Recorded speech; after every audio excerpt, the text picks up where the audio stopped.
स्वागत है गाइस आप सबका हमारे चैनल पे। मैं उगा सिंह और आज हम लोग वर्ल्ड लीग में जाने वाले हैं उस टीम के अगेंस्ट जिसके अगेंस्ट हमने एक बार बैटल डाला था और बहुत ही गंदी तरीके से मारा था। तो मैंने अपने एक फ्रेंड को रिक्वेस्ट किया जिसके पास वो अकाउंट है और बहुत ही ज़्यादा मतलब वो जेन्युइन बंदा है।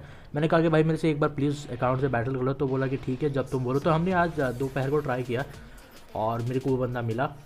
ठीक है, आज डेट अगर बताऊँ तो आज कितना है, ठीक है 30 दिसंबर को हमने ट्राई किया दोपहर को। मैं यहाँ पे मैंने उसको बोला कि भाई चलो स्टार्ट करते, तो उसने भी मतलब कहा कि ठीक है और हम उतर गए बैटल। 2 बार हमने मैंने डिसाइड किया था 2 बार करेंगे। ठीक है, सिर्फ एक तरफा ना हो कि अगर हम जीत गए तो ठीक है, एक बार लक्की जीत गए, दूसरी बार भी ट्राई करेंगे। अगर हार गए तो दोनों बार हार जाएंगे, हमें हमारी औकात पता चल जाएगी। पर फिर भी हमने ट्राई किया कि चलो एक बार हम लोग बैटल करके देखते हैं। और मेरे को भाई ना वो सच पता था, तो मेरे को लैंडर्स भाग गया, मेरे को फायर हेडक्रॉस भाग गया, मेरे को वो विनासौर भाग गया। सच बताओ तो बंदी का पूरा टीम मेरे को भाग गया, सारे के सारे R7। बस एक सलगैली को छोड़ दो, पर उसको R7 बनाने की जरूरत नहीं, वो R2 ही काफ़ी होता है। वो तो वैसे भी R2 लेकिन 2 था। तो हमने उससे रिक्वेस्ट किया कि भाई एक बार बैटल कर लो, तो आ गया यहाँ पर। तो हम लोग उसे बैटल करने वाले हैं। मैं बता दूँ ये टोको सुसाइड है और इसके पास ये अकाउंट भी है और ये उससे खेलता भी है। तो मैंने कहा भाई को लड़ लो, तो यह बंदा आ गया और ये रहे हम उसके अगेंस्ट। सबसे पहला बैटल सामने है बी ड्रिल और मैंने सही से इस बार सामने ग्राउंड रखा था। और जब से मेरा कायोग्रे कंप्लीट हुआ है हमने मूव सेट कर दिया है चेंज, हमने इसे टोटल स्पीड टाइप में कन्वर्ट कर दिया है। Rock polish, sword dance, land of original, earthquake. क्यों? क्योंकि यही ग्राउंड पर सबसे ज़्यादा सही होता है। मैं बहुत पहले यही इस्तेमाल करता था जब अपडेट नहीं था, पर अपडेट आने के बाद जब HP रिम इस्तेमाल करा तो बल्क अप और रेस्ट इस्तेमाल करने लगे। अब स्पीड पर कन्वर्ट हो चुके हैं तो पूरा का पूरा स्पीड ड्राइव होना चाहिए। हमने यहाँ पर कर लिया था रॉक पॉलिश, अब हम कर चुके हैं स्वॉर्ड डांस। सामने है फायर हेडक्रॉस, तो एक जी मूव और होप इसके पास काउंटर ना हो। हमने लगा दिया जी मूव और हम पे पड़ा है रॉक ब्लास्ट, पर उसे लगा कि शायद पोकेमॉन चेंज कर देंगे, पर ऐसे कुछ हुआ नहीं। लैंड ऑफ ऑरिजिन, फायर हेडक्रॉस खत्म हो गया। अब मैं अपने मोबाइल को बेछूट इस्तेमाल कर सकता हूँ, पर एक छोटी सी प्रॉब्लम है, वो है वो सलगैली। तो मैं चाहता हूँ जल्दी से पकड़ में आ जाए और वो लैंडर्स भी। मैं नहीं चाहता वो रॉक पॉलिश हो जाए और मेरे पूरे टीम को खा जाए। और मेरे को पता है कि बहुत ज़्यादा अटैक होता है इस पोकेमॉन के पास। तो मैंने यहाँ पर इसी को सबसे पहले टारगेट किया कि ये मर जाए। और ये काइंड ऑफ मेरी बहुत बड़ी गलती थी क्योंकि उसे घंटा डैमेज पड़ा नहीं और एक अर्थक्वेक खा गया। अब भाई एक R7 लैंडर्स एडेप्टिबिलिटी एबिलिटी, एक क्रिटिकल हिट पोकेमॉन से क्या एक्सपेक्ट करोगे। तो एक एक हिट में ये मतलब ओपोनेंट्स के R7 पोकेमॉन को खा जाता। तो मेरा तो वैसे भी एक ऑफशूट गेंगर था, पर था ज़रूर R7। तो फिर भी गेंगर ने अपना काम कर दिया। मैंने यहाँ पर टरांटोर भेजा है ताकि हम इसे डैमेज भी दिए और फ्लिंच का भी फ़ायदा उठा ले। ये देखो हमने फ्लिंच भी दिया, डैमेज भी दिया, ऊपर से पॉइजन भी खा गया। अब मैं रैपिड स्ट्रगलर लगाता हूँ, होप डेड हो जाएगा, पर ये टिक गया।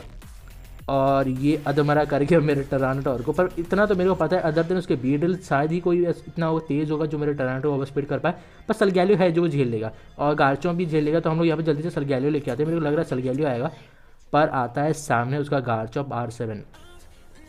ये बहुत ज़्यादा सही होता है। जितने भी गार्चॉम्प होते हैं ना, सबसे ज़्यादा बेहतर लुक इसका होता है। टाइप एडवांटेज भी काइंड ऑफ इसके पास होता है। और बस ये गंदी बात है कि इसका फाइटिंग टाइप R2 मूव है, तो आराम से घोस्ट टाइप इसे काउंटर कर सकते हैं।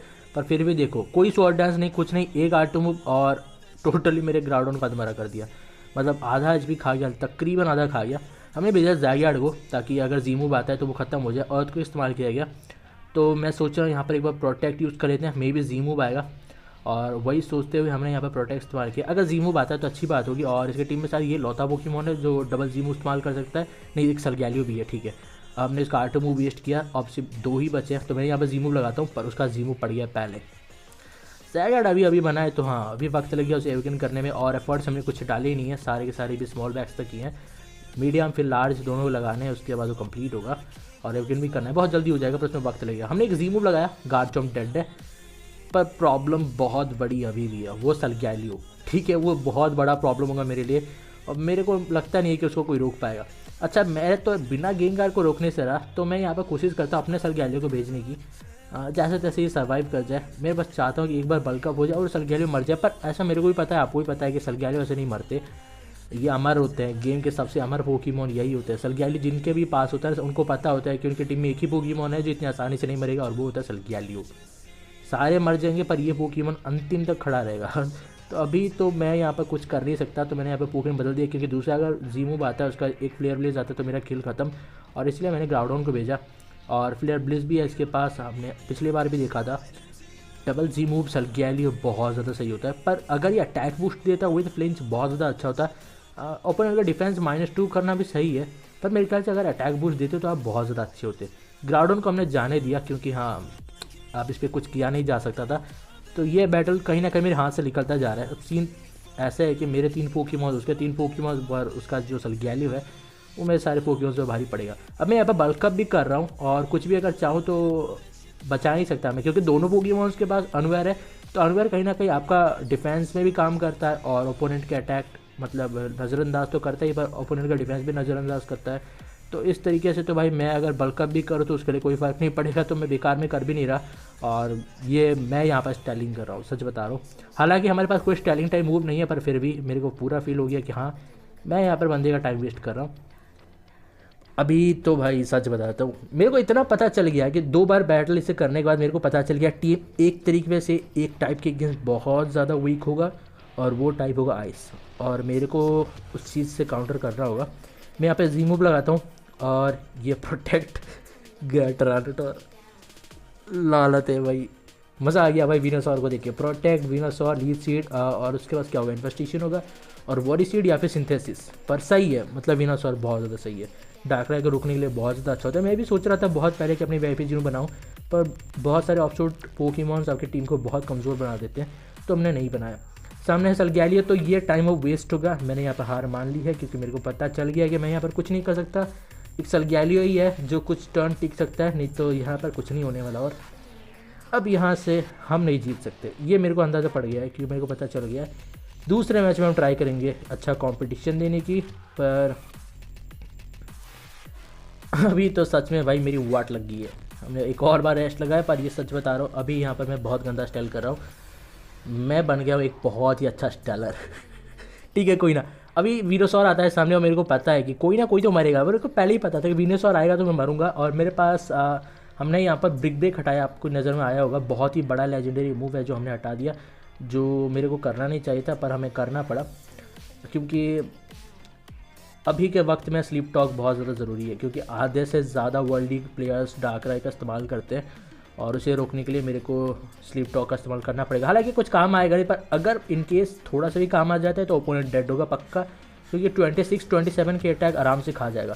हम हार गए बहुत बुरी तरह से, और हमने एक और बार बंदे से भाई से रिक्वेस्ट किया कि एक और बार हो जाए, और इस बार फिर से हो गया। पर इस बार बंदा शाना निकला, उसने अपने लैंडर्स को आगे रखा है, उसको पता था कि मैं ग्राउंड रखूँगा आगे, तो इस बार उसका लैंडर्स सामने। पर मैं भी थोड़ा शाना हूँ, तो हम लोग यहाँ पर शुरुआत में जीमू लगा देते हैं। अगर लैंडर्स पे पड़ा तो मेरा खेल मतलब ओपोनेंट का जो खेल होगा ना, यहीं पे काउंटर खत्म हो जाएगा। एक तो देखो भाई, लैंडर्स के पास जो पोकेमॉन उसके पास मतलब एडेप्टेबिलिटी एबिलिटी है, तो उसका सबसे खतरनाक पोकेमॉन भी वही है। और कोई भी पोकेमॉन गेम में ऐसा नहीं होता जो उससे रॉक पॉलिश के बाद रोक ले, और एक आर सबर को तो शायद ही कोई रोक पाएगा। मेरी टीम में ऐसी काबिलियत नहीं है। जी मूव हमने झेल लिया फायर हाई टॉस का, मेरे पास रेस्ट नहीं है, मूव सेट अभी कुछ बने नहीं है, बस जैगियार्ड ऐसी प्रेशर एबिलिटी के लिए हमने रख लिया ताकि डबल जी मूव काउंटर कर पाए, पर जैगियार्ड ने काम कर दिया है। फायर जी मूव झेल लिया और मेरी टीम में सब पोकेमॉन्स ऐसे जो झेल लेंगे बाकी सब। फायर हेराक्रोस को कैसे भी एलिमिनेट करना है, तो यहाँ पर मैं लगाता हूँ जी मूव, और एक बार अगर फायर हेराक्रोस मर गया तो मेरे लिए चांसेस बढ़ जाएंगे।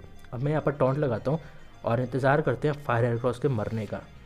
तो अभी फायर हेराक्रोस एक टर्न और जिंदा रहेगा। अब मैं रेस्ट लगा लेता हूँ ताकि हमारी जो एचपी है वो थोड़ी सी अच्छी रहे, ताकि मैं एटलीस्ट अगर गार्चॉम्प के अगेंस्ट आता हूँ तो उसे बर्न डाल पाऊँ, या फिर सलग्यालियो के अगेंस्ट। ठीक है, गार्चॉम्प को मैं जाने देता हूँ, उसको तो हम लोग जैसे तैसे एंड में संभाल लेंगे, पर वो सलग्यालियो वो बहुत बड़ा थ्रेट है भाई मेरे लिए। मेरे टीम में ऐसा कोई नहीं है जो सलग्यालियो को रोक सके, पर अभी हमने अपने सलग्यालियो को हटा के स्वॉम्पर डाला है। मैं और स्टेल करना नहीं चाहता, अगर हार जाता हूँ तो बहुत जल्दी हार जाऊँगा, पर अगर जीत जाता हूँ तो बहुत ज़्यादा जल्दी। अब मेरे को पता है सामने सलग्यालियो आने वाला है, ये थोड़ा एक्सपीरियंस हमने इस्तेमाल कर लिया। 2 बार बैटल करना मेरे को पता चल गया कि हर बार जब मैं मोबाइल लेके आता हूँ तो वहाँ पर ठीक है सलग्यालियो आता है, और इस चीज़ का फ़ायदा हमने सही से उठाया है। हमने भेजा अपने गेंगार को, और मैं यहाँ पर लगाऊंगा नॉक ऑफ, और फिर जैसे तैसे विलोविस होप सर्वाइव कर जाए हम। हमने नॉक ऑफ डाल दिया है, लेफ्ट ओवर्स खत्म, अब स्वॉम्पर संभाल लेगा इन केस अगर गेंगार मारा जाता है तो, पर गेंगार अभी भी जिंदा है। होप ये है कि विलोविस हिट हो जाए, और हो भी गया है। और भाई मेरा काम यहाँ पर हो गया, मेरे को कुछ नहीं करना, मेरे को रेस्ट लगाना है और बस टिके रहना है कुछ देर क्या मैंने उसके दोनों डबल जी मूव वेस्ट कर दिए और गेंगार ने झेल लिया। गेंगार ने बहुत अच्छा परफॉर्म किया। अगली बार मेरे से बहुत बड़ी गलती होगी कि मैंने उस लैंडर्स को कम समझ लिया भाई, एक हाथ को खा गया मेरे को पूरा, एक हाथ को मतलब एक ही हाथ को एक पेल दिया भाई गेंगार को। इस बार ऐसा नहीं होने वाला। हम लोग यहाँ पर स्वॉम्पर लेके आए और जल्दी से मैं बदल के गेंगार लेके, ठीक है मोबाइल लेके आता हूँ, क्योंकि मेरे को पता चल गया बी ड्रिल आएगा, और बी ड्रिल या फिर वो आएगा क्या नाम था उसका, वीनोसॉर। तो अब तो आप देख सकते हो सामने बी ड्रिल है, तो यही सही वक्त है मेरे लिए स्वॉर्ड डांस और आइस पंच का इस्तेमाल करने का। मैंने ये बहुत ही मतलब पहले बैटल के एंड मतलब बीच में ही मैंने ये मतलब अंदाज़ा लगा लिया था कि ये टोटली आइस टाइप के अगेंस्ट के 3 पोकेमॉन बहुत ज़्यादा कमज़ोर होंगे। एक तो लैंडर्स काफ़ी कमज़ोर होगा, दूसरा होगा गार्चॉप और आखिरी में आएगा उसका वीनोसॉर। तो हमने डाल दिया अपने सबसे बेस्ट अटैकर पर यही, और जीमू मारा है। और ट्रस्ट मी गाइज, हमने डैमेज बहुत दिया था, पर सलग्याली के बाद मॉर्निंग सन और ये लिटरली मेरे मोबाइल से ज़्यादा तेज़ है और मेरा मोबाइल बहुत स्लो है। ऊपर से हम एक HP रीम आज भी यूज़ करते हैं अटैक बूस्ट होने के बाद भी, और वो बनाने में मेरे को साथ थोड़ा वक्त लग जाए। पर अभी मैं आयरन हेड पर आयरन हेड लगाता जाऊँगा। मेरे को पता है एक टर्न तो होगा ऐसा कि जब वो यूज़ करेगा फ्लेयर ब्लेज और मेरे को मारना पड़ेगा, और ये देखो मार गया सलग्यालियो। अब खेल होगा शुरू। सलग्यालियो जा चुका है, मेरे पास आइस पंच है, अटैक हमारा बूस्ट हुआ पड़ा है, सामने है लैंडर्स में भी जीमूव आएगा, पर मैं आइस पंच लगाता हूँ। जीमूव नहीं मार पाएगा मेरे को पता है, पर रॉक पॉलिश शायद उसे लगा होगा मैं पोकेमॉन चेंज करूँगा, पर ऐसा कुछ नहीं हुआ और हमने मार दिया है लैंडर्स को। ये मर गया भाई, मेरे लिए बहुत बड़ा मतलब अचीवमेंट है भाई, सच बता रहा हूँ। वो मर गया ना तो मेरे दिल से बोझ उतर गया। अब गार्चॉम है तो एक और आइस पंच लगाते हैं, पर ये टिक गया, लिटरली ये टिक गया। प्लेयर ऐप में लगा सकता था, एक ही हिट में KO करता, पर उसकी एक्यूरेसी पर मेरे को तनिक भरोसा नहीं है भाई। मैं उस पर एक भी रुपये का भरोसा नहीं करता अपने उस पर, क्योंकि प्लेयर ऐप बहुत मिस होते हैं, मेरे खासकर बहुत ज़्यादा मिस होते हैं। हर 4 बार में से 1 बार तो मेरा मिस होता ही है, इसीलिए हमने आइस पंच रखा है जिसकी एक्यूरेसी 100 है, तो आराम से किल कर सकता है। सामने था गार्चॉम, हमने सोचा रैपिड स्ट्रगलर लगाते हैं, उसका करते हैं खेल खत्म, पर जल्दी से पोकेमॉन बदल दिया गया। सामने आ चुका है बीड्रिल, तो मैं जल्दी से एक काम करता हूँ, अपने स्लेथरॉक्स बिछाने के बाद अपने ग्राउडन को लेके आते हैं। अब मैं स्लेथरॉक्स तो यहाँ पर बिछा रहा हूँ, पर मेरे को ये पता नहीं है कि बीड्रिल के पास डिफॉग होगा कि नहीं, पर ऑब्वियसली होता ही है। पर इनकेस अगर वो जल्दी से स्विच करता है तो मैं यहाँ पर लैंडर अपने ग्राउडन के साथ स्वॉर्ड डांस यूज़ कर लूँगा, ठीक है। अब इसीलिए मैंने लगाया, मेरे को पता है डिफॉग होगा, ठीक है, डिफॉग होगा मेरे को पता है, पर अगर वो टर्न डिफॉग यूज़ करता तब तक मैं ग्राउडन लेके आ चुका होता और मैं स्वॉर्ड डांस यहाँ पर यूज़ कर चुका था, जो मैंने अभी कर लिया है। अब बस एक बार रॉक पॉलिश यूज़ करें और होप कि उसका गार्ड जो मेरे रॉक पॉलिश के बाद तेज़ ना हो। लिटरली एक R7 है तो भाई बहुत तेज़ होगा, ऊपर से ये वाला तेज़ होता है, ये वाला और आइस वाला बहुत तेज़ होता है। गार्चॉम के ये सारे फैमिलीज़ में से आइस वाला सबसे ज़्यादा तेज़ होता है। अब मैं लैंड ऑफ ऑरिजिन लगाता हूँ, ये मर गया। अब खेल हमारे साइड है, हमारे 5 पोकेमॉन जिंदा है, एक हमारा पोकेमॉन मारा गया है जो मोबाइल है। स्वॉम्पड अभी तक बिना छुआ, मतलब अभी तक इस्तेमाल नहीं किया गया। टरानटोर भी सही से इस्तेमाल नहीं किया गया और अभी भी हम जिंदा है। एक और लैंड ऑफ ऑरिजिन पर प्रोटेक्ट बहुत सही, एक और लैंड ऑफ ऑरिजिन लगाता हूँ, होप डेड हो जाए, पर ये टिक गया, थोड़े से बचा है। पर ये R7 है तो गॉड लेवल डिफेंस भी होगा, इसके पास बहुत सारी चीज़ें होंगी। एक और लैंड ऑफ ऑरिजिन और बीड्रिल भी जाएगा, ये भी जाएगा। मेरे पास 2 लैंड ऑफ ऑरिजिन बचे दोनों पोकेमॉन के लिए। तो गाइस आपको वीडियो अच्छी लगी और मिलते हैं आपसे नेक्स्ट वीडियो में। तो भाई वैसे तो वीडियो हो चुकी है ख़त्म, पर हम बताना चाहते हैं जो ओपोनेंट थे उनका खुद का एक यूट्यूब चैनल है, पर उन्होंने अभी सीरियस नहीं लिया है चैनल को, वो शुरू करेंगे। पर फिलहाल के लिए मैं उनका चैनल बता देता हूँ, ये रहा उनका चैनल, इनका नाम है मार्क रिच और ये टोको सुसाइड है। इनके पास और भी बहुत सारे अकाउंट्स हैं और ये काइंड ऑफ गेम के one of the strongest player में से एक है और सबसे ज़्यादा रिस्पेक्टेड प्लेयर में से भी एक है। और मेरे को ये बंदा बहुत अच्छा लगता है, मतलब ये हमेशा हेल्प करने के लिए तैयार होता है, तो मेरे लिए ये बंदा बहुत सही है। तो अगर आप इंटरेस्टेड हो, अगर फ्यूचर में आप कभी इनके वीडियोस आते हैं, आप देखना चाहो तो ज़रूर इनके चैनल को विजिट करना और मिलते हैं आपसे नेक्स्ट वीडियो में।